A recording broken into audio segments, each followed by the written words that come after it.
Hi friends, ഇന്ന് നമ്മൾ Kerala ചരിത്രവുമായി relate ചെയ്ത് വരുന്ന കുറച്ച് പ്രീവിയസ് ഇയർ ക്വസ്റ്റ്യൻസ് ആണ് നോക്കാൻ പോകുന്നത്.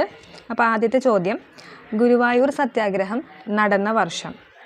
Option A 1921, option B 1924, option C 1930, option D 1931. ഉത്തരം ഓപ്ഷൻ ഡി 1931.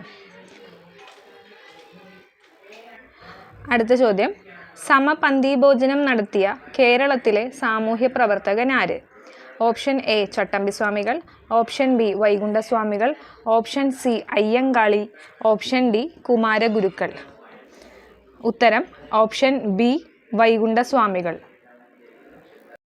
അടുത്ത ചോദ്യം, മലബാറിലെ കർഷക കലാപങ്ങളെപ്പറ്റി പഠിക്കാൻ ബ്രിട്ടീഷുകാർ നിയമിച്ച കമ്മീഷൻ?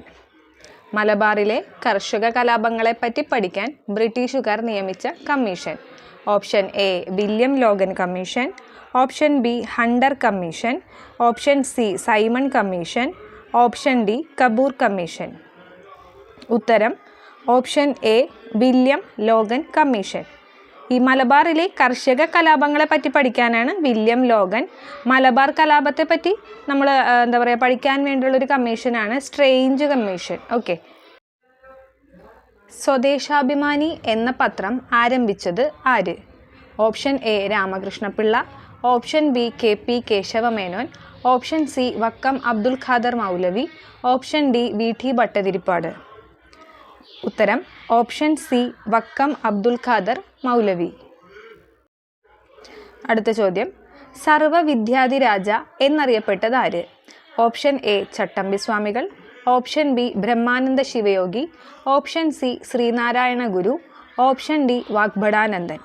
സർവവിദ്യാധിരാജ എന്നറിയപ്പെടുന്നത് ഓപ്ഷൻ എ ചട്ടമ്പി സ്വാമികൾ. അടുത്ത ചോദ്യം, സാമൂഹികമായി അടിച്ചമർത്തപ്പെട്ടവരുടെ ബൈബിൾ എന്നറിയപ്പെടുന്ന പത്രമേത്? സാമൂഹികമായി അടിച്ചമർത്തപ്പെട്ടവരുടെ ബൈബിൾ എന്നറിയപ്പെടുന്ന പത്രം ഏത്? Option A Kerala Kaumudi, option B Kerala Sanchari, option C Mithavadi, option D Kerala Pathrika. ഉത്തരം ഓപ്ഷൻ സി മിതവാദി. കല്ലുമാല പ്രക്ഷോഭത്തിൻ്റെ നേതാവ് ആര്? കല്ലുമാല പ്രക്ഷോഭത്തിൻ്റെ നേതാവ്. Option A Sahodaran Ayyappan, option B Ayyankali, option C barrister G P Pillai, option D Agamanandan. Kallumala പ്രക്ഷോഭത്തിൻ്റെ നേതാവ് ആര്? ഓപ്ഷൻ ബി അയ്യങ്കാളിയാണ്. സഞ്ചാര സ്വാതന്ത്ര്യത്തിനായി കേരളത്തിൽ നടന്ന പ്രധാന പ്രക്ഷോഭം താഴെ പറഞ്ഞവയിൽ ഏതാണ്? സഞ്ചാര സ്വാതന്ത്ര്യത്തിനായിട്ട് നടന്നതാണ് ചോദിച്ചിരിക്കുന്നത്. ഓപ്ഷൻ എ ഗുരുവായൂർ സത്യാഗ്രഹം, ഓപ്ഷൻ ബി ചാന്നാർ ലഹള, ഓപ്ഷൻ സി പൂക്കോട്ടൂർ ലഹള, ഓപ്ഷൻ ഡി വൈക്കം സത്യാഗ്രഹം. സഞ്ചാര സ്വാതന്ത്ര്യവുമായി റിലേറ്റ് ചെയ്ത് വരുന്ന പ്രക്ഷോഭമാണ് ഓപ്ഷൻ ഡി വൈക്കം സത്യാഗ്രഹം. അടുത്ത ചോദ്യം, ഗാന്ധിജിയുടെ കേരള സന്ദർശനവുമായി ബന്ധപ്പെട്ട ശബരി ആശ്രമം സ്ഥിതി ചെയ്യുന്ന ജില്ല? ശബരി ആശ്രമം സ്ഥിതി ചെയ്യുന്ന ജില്ല. Option A Kozhikode, option B Kannur, option C Palakkad, option D Thiruvananthapuram. ഉത്തരം option C Palakkad. E V Ramasamy നായ്ക്കരുമായി ബന്ധപ്പെട്ട സത്യാഗ്രഹം ഏത്? ഓപ്ഷൻ എ വൈക്കം സത്യാഗ്രഹം, ഓപ്ഷൻ ബി ഗുരുവായൂർ സത്യാഗ്രഹം, ഓപ്ഷൻ സി അമരാവതി സത്യാഗ്രഹം, ഓപ്ഷൻ ഡി ബർദോളി സത്യാഗ്രഹം. ഉത്തരം ഓപ്ഷൻ എ വൈക്കം സത്യാഗ്രഹം. അപ്പോൾ നമ്മൾ ഇതിനു മുമ്പുള്ളൊരു ചോദ്യം പഠിച്ചു, വൈക്കം സത്യാഗ്രഹം എന്തുമായി റിലേറ്റ് ചെയ്തതാണ്? സഞ്ചാര സ്വാതന്ത്ര്യവുമായി റിലേറ്റ് ചെയ്ത്. ആ പോയിന്റ് ഒന്ന് ഓർത്ത് വെക്കുക. അടുത്ത ചോദ്യം, രവീന്ദ്രനാഥ ടാഗോർ കേരളത്തിൻ്റെ രാജാറാം മോഹൻ റായ് എന്ന് വിശേഷിപ്പിച്ചത് ആരെ? രവീന്ദ്രനാഥ ടാഗോർ കേരളത്തിൻ്റെ രാജാറാം മോഹൻ റായ് എന്ന് വിശേഷിപ്പിച്ചത് ആരെ?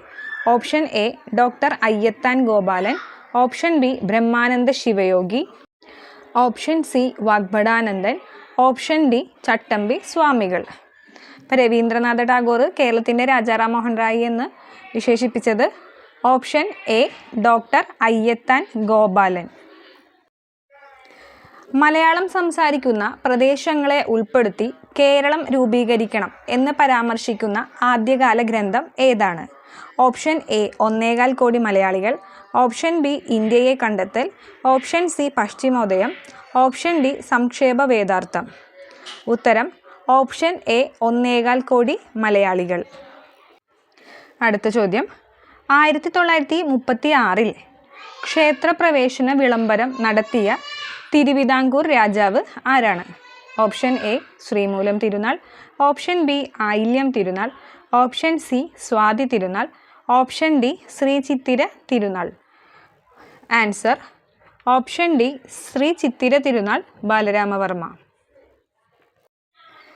ആരുടെ അഭ്യർത്ഥന മാനിച്ചുകൊണ്ടാണ് 1932 ഒക്ടോബർ 2 കെ കേളപ്പൻ ഗുരുവായൂർ സത്യാഗ്രഹം അവസാനിപ്പിച്ചത്? അപ്പോൾ ഈ ഒരു ചോദ്യത്തിൽ ഗുരുവായൂർ സത്യാഗ്രഹം അവസാനിപ്പിച്ച ഡേറ്റ് ഉണ്ട്, 1932 ഒക്ടോബർ 2. ആരായിരുന്നു അവിടെ സത്യാഗ്രഹം നടത്തിയത്? കെ കേളപ്പൻ. നമ്മളിവിടെ തന്നെ ആദ്യം ഒരു ക്വസ്റ്റ്യനിൽ നമ്മൾ പരിചയപ്പെട്ടിരുന്നു ഗുരുവായൂർ സത്യാഗ്രഹം നടന്നത് എപ്പോഴെന്ന്. 1931 ഗുരുവായൂർ സത്യാഗ്രഹം ആരംഭിച്ചത്. 1932 ഒക്ടോബർ 2 കേളപ്പൻ ആരുടെ അഭ്യർത്ഥന മാനിച്ചാണ് സത്യാഗ്രഹം അവസാനിപ്പിച്ചതെന്നാണ് ചോദ്യം. Option A Mannath Padmanabhan, option B A K Gopalan, option C Gandhiji, option D T K Madhavan. ഉത്തരം ഓപ്ഷൻ സി ഗാന്ധിജി. അടുത്ത ചോദ്യം, കുളച്ചൽ യുദ്ധവുമായി ബന്ധപ്പെട്ടിരിക്കുന്നത് ആര്? Option A Kunjali Marakkar, option B Paliyathachan, option C Samoothiri, option D Marthandavarma. ഉത്തരം ഓപ്ഷൻ ഡി മാർത്താണ്ഡവർമ്മ. രണ്ടാം ഈഴവ മെമ്മോറിയൽ എന്നറിയപ്പെട്ട 1900 ഈഴവ മെമ്മോറിയൽ സമർപ്പിക്കപ്പെട്ടത് ആർക്ക്? അപ്പോൾ രണ്ടാം ഈഴവ മെമ്മോറിയൽ എപ്പോഴാണ്? 1900. ആർക്കാണ് സമർപ്പിച്ചതെന്നാണ്. Option A Lord Curzon, option B Lord Wavell, option C Lord Ripon, option D Lord Dufferin. അപ്പോൾ ആർക്കാണ് ഉത്തരം? Option A Lord Curzon. Kurichyar കലാപത്തിൻ്റെ നേതാവ് ആര്? ഓപ്ഷൻ എ പഴശ്ശിരാജാവ്, option B Velu Thampi Dalawa, option C Raman Nambi, option D Birsa Munda. അപ്പോൾ കുറിച്യർ കലാപത്തിൻ്റെ നേതാവ് ആരാണ്? ഓപ്ഷൻ സി രാമനമ്പിയാണ്. ഇത്രയും ചോദ്യങ്ങളാണ് നമ്മുടെ ഈ ഒരു പാർട്ട് 1 സീരീസ് PYQ സീരീസിൽ ഇൻക്ലൂഡ് ചെയ്തിട്ടുള്ളത്. അപ്പോൾ ക്ലാസ്സുകൾ ഇഷ്ടപ്പെട്ടതിനാൽ ലൈക്ക് ചെയ്യുക, ഒന്ന് സബ്സ്ക്രൈബ് ചെയ്യുക, നിങ്ങൾക്ക് ഫ്രണ്ട്സിനൊക്കെ ഒന്ന് ഷെയർ ചെയ്ത് കൊടുക്കുക. അപ്പോൾ ഓക്കെ, അപ്പോൾ അടുത്തൊരു വീഡിയോ ആയിട്ട് നമുക്ക് വീണ്ടും കാണാം.